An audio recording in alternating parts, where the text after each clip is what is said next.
the class debate. This afternoon, let's have some review. What are the activities that affect environmental change? Okay, anybody? Yes, Ninya? Quarrying. Yes, quarrying. Quarrying can be for land. No, it will change bigger form to smaller one when you quarry. Okay. Next, anybody?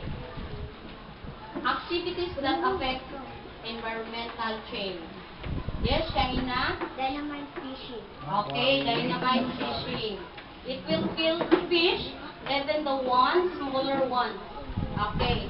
Next one, Irish. Cutting of trees. Yes, cutting of trees.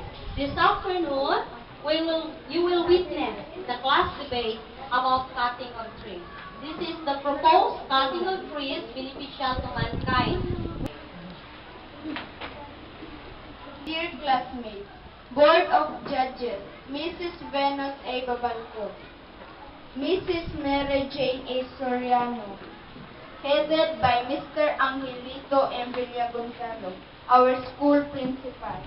Debaters from proposition and opposition, team coach of this debate and our science teacher, Miss Norma S. Barro. Good afternoon. This afternoon, we will witness a class debate proposed cutting of trees beneficial to mankind. And I will formally introduce to you the debaters from proposition to mention.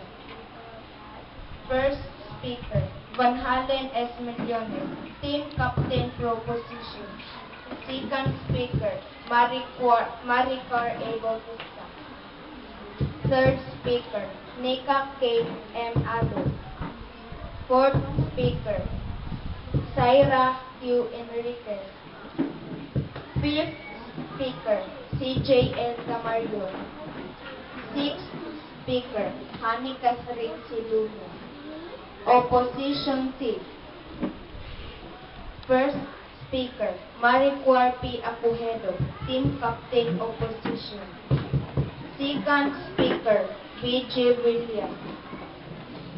Third speaker, Gwen Jillian S. Costanilla. Fourth speaker, Jasmine F. Largo. Fifth speaker, Angelo D. Sua. Sixth speaker, Gwen M. Lipper. Now, I will also introduce the Board of Judges.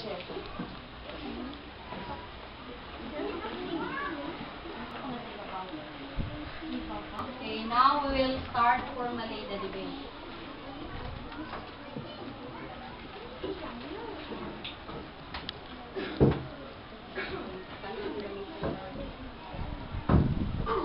My dear classmates, your opponents, Board of Judges, Ma'am Venus A. Babalcon, Ma'am Mary Jane Soriano, headed by Mr. Angelito and Villagonzalo, our principal. In coach of this class debate is our teacher in science, Miss Norma S. Good afternoon. Me and my colleagues in the proposition strongly believe that cutting of trees is beneficial to mankind.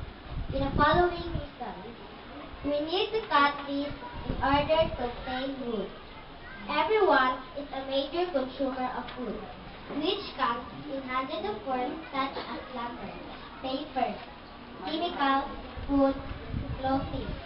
Emerging technologies are making wood an increasingly visible source of clean and renewable energy. Few people are willing to do without, so that means our increasing daily supply of food. 4 to 5 pounds has to come from somewhere. Imagine living without food. Start with surrounding such commonplace products like toilet, paper, and cleaning. Give up the books, posters, newspapers, and other reading materials. Much of your furniture has wood in it. Your house is largely made from wood. Nearly everything we buy comes in packaging that contains cardboard, boxes, pallets, crates, or damaged. The wooden pieces keep goods from moving around on ships. We all need wood. We only good quality. We don't necessarily need to know a lot about it, although it's really quite interesting. But we should encourage and allow professionals to provide guidance and advice. Wood is one of those commodities that flow around the world, largely unnoticed yet for hundreds of years. It has been one of the most traded raw materials. Wood has played a significant role in the success and failure of entire civilizations, including ours. Our place is in progress. More buildings and houses are being constructed, and some will soon to be built. With that, cutting of trees would help to make more land available for housing and urbanization our cities.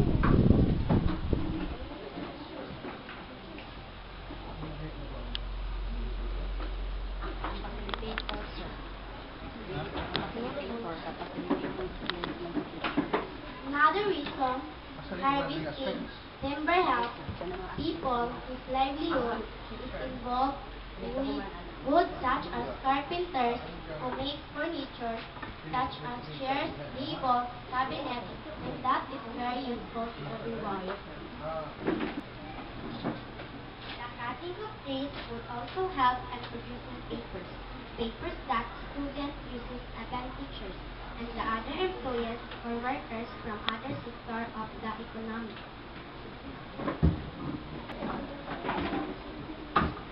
Here are some vendors that are also selling toys made from wood, which is very safe for children because there is no harmful chemicals from the toys that might affect their health. Mary Jane Soriano, headed by Mr. Angelito M. Villa Gonzalo, our principal and coach of this class debate, and our science teacher, Miss Norma S. Baron. Good afternoon.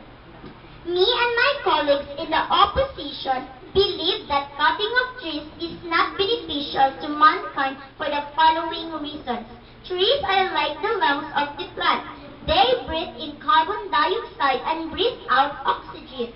Planting trees in your neighborhood really is one of the things we can do for the local environment and for the planet. It's no secret that trees have environment.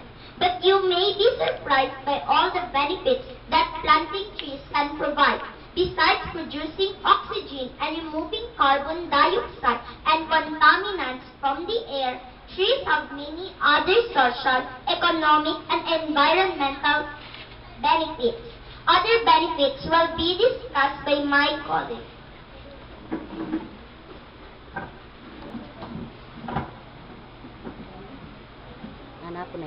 Trees shield children from ultraviolet rays. Skin cancer is the most common form of cancer in the world. Trees reduce ultraviolet rays exposure by about 50%, thus providing protection to children on school campuses and playgrounds, where children spend hours outdoors. On hillsides or streams slope, trees slow and run off and hold soil and clay. Trees provide food for human beings. Trees also provide food for birds and wildlife. Millions of households in the developing world depend on food and fodder from trees to supplement their own livestock diet. Trees help prevent water pollution.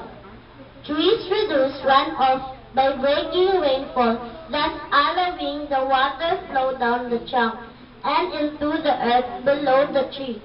This prevents storm water from carrying pollutants to the ocean. When washed, trees act like a sponge that filters this water naturally and uses it to recharge groundwater supplies. Trees clean the air. Trees absorb odors and pollutant gases. nitrogen oxides, ammonia, sulfur dioxide, and ozone, and filter particulates out of the air by trapping them on their leaves and bark. Trees provide oxygen. In 1 year, an acre of nature, trees can provide enough oxygen for 18 people. Trees also absorb sound and reduce noise pollution. This is especially important for people who live near freeways. In some cases, our planted group of trees can reduce noise pollution by up to 10 decibels. Source: New Jersey Forest Service.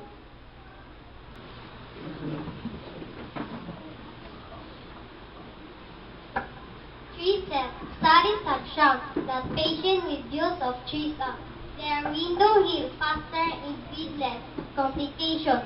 Children with ADHD show fewer symptoms when they have access to nature exposure. So trees and nature aids concentration by reducing mental fatigue. Therefore, trees can help us. Trees create economic opportunities. Fruit harvested from community or cars be sold, thus providing income. Small business opportunities in green waste management and landscaping arise when cities value mulching and its water-saving qualities. Vocational training for youth interested in jobs is also a great way to develop economic opportunities from trees.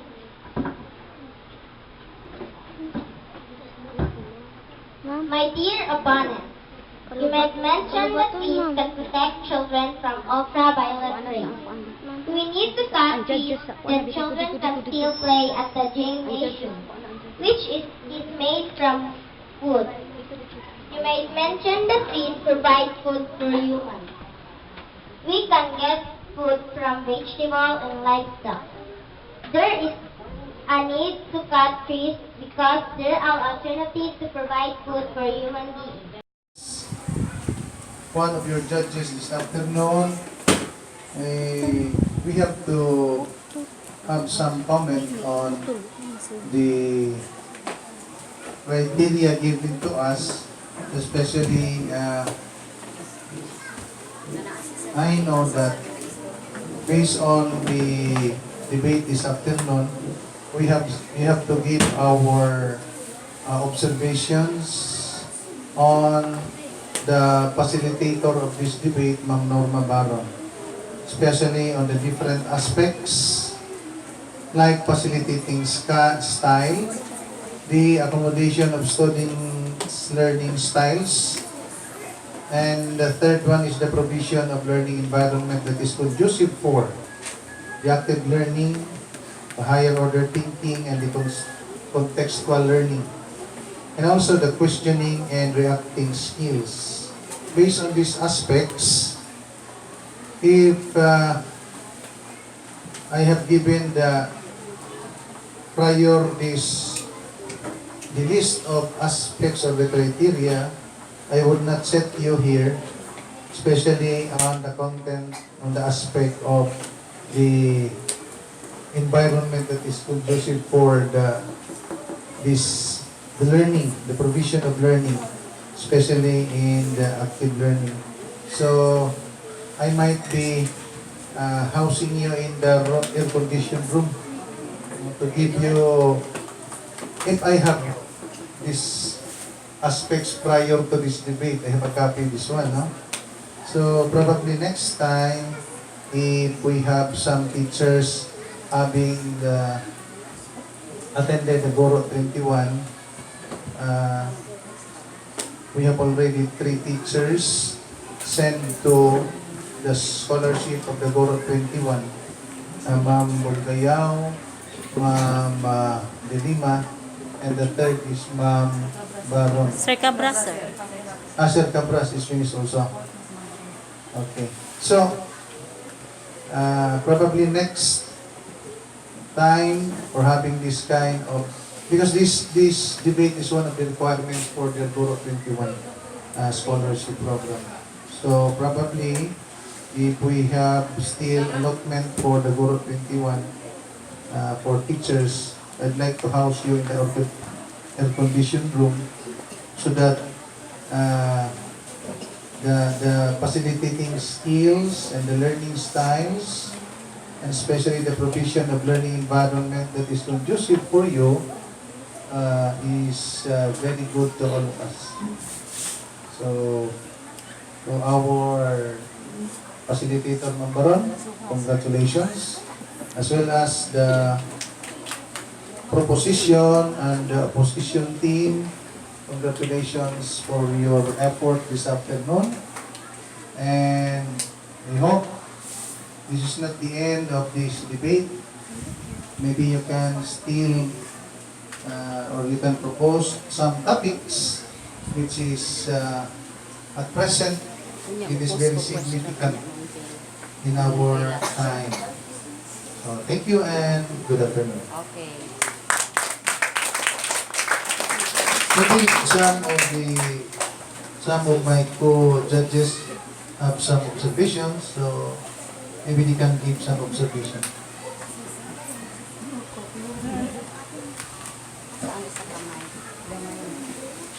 Okay, good afternoon to all of us, to the host teacher here, Mrs. Ongkayaw, and of course to our principal, Mr. Miguel, sir, good afternoon, and also to my co-judges, Mrs. Soriano, and of course, congratulations to one and only Miss Norma Baron for having this debate for our 21st Guro. Okay. Now, I would like to congratulate also the opposition team for having their answers that are very clear to us. And also the proposition team, congratulations also. They are also my students and the other one side here. And to the, of course, the facilitator, you have given your good points to the debaters. You gave them their, the good size in order for them to answer their questions, and also so that they can give their size, whether they are in their opposition side or in the proposition side. Again, congratulations to Ma'am Baron. Thank you very much, ma'am. And now, since the debate is over, I have some questions for the children. Now you have heard the opposition team and the proposition team. Now I have some questions. Who is in favor of the proposition and why? Yes, Faye. Are you in favor of? Proposition. Okay, you're in favor of the proposition. Why? We need to cut trees in order to obtain wood to be used for lumber, construction of houses, and furnitures. Okay. Thank you very much, Faye. I know your house, some of your houses are made of wood. Okay. You cannot obtain wood without cutting trees. Okay. That's a very good point. Who is in favor of the opposition team? Yes, Chriseline.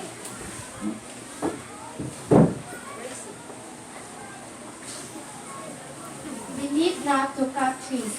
Trees are like the lungs of the plant. They breathe in carbon dioxide and breathe out oxygen. Okay. That's a good point. Because trees give us oxygen, and we, mankind, is a beneficiary of that oxygen. And we, mankind, unsa ihatag nato dito sa trees? Okay, very good. Carbon dioxide. So meaning, there is a symbiotic relationship between a man and a trees. Okay, now, what lessons have you learned out of the debate? Yes, Lorraine. Both cutting of trees and not cutting of trees have good effects to humans. Okay. Very good. So meaning, the opposition and the proposition has both reasons. So meaning, cutting of trees and not cutting of trees, there is some good and bad effects. There are both, no? Beneficial and non-beneficial to mankind. As what the debaters from each side have stated their reasons. Okay? Any more questions? There's none. So since there's no question, I hope everybody was enlightened by the debaters. Now let us give time to our moderator. Okay, manang moderator.